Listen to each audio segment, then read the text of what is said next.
Hello, I'm Zanita Gossip Girl. It is with deep sadness to announce the passing of the Legomba producer named Ponto Loco.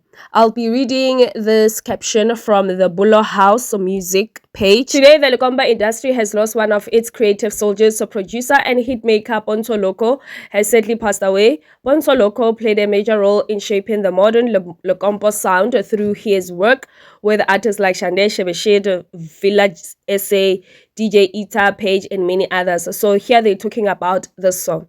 Behind many powerful songs was a young producer with vision, talent, passion for the culture.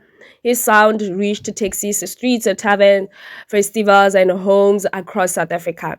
Even though many only saw the artists, the producers like Ponto Loco were the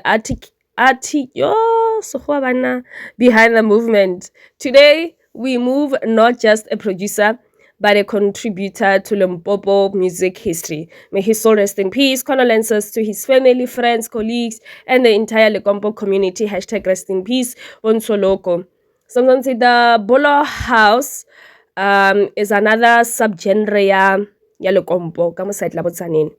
And then I searched.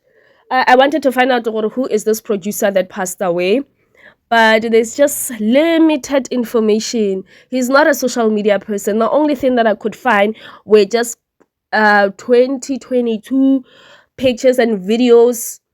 Yeah, Charare, girlfriend. He's not into social media, does not have a TikTok account. The only thing that I know about him is that he did music with Shebeshit, Shandeshile Page, and many others. That's it. And I can't use pictures Charare, girlfriend.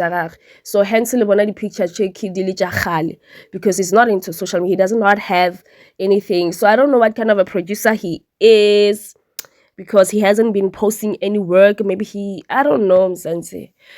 So yeah, that's the sad news.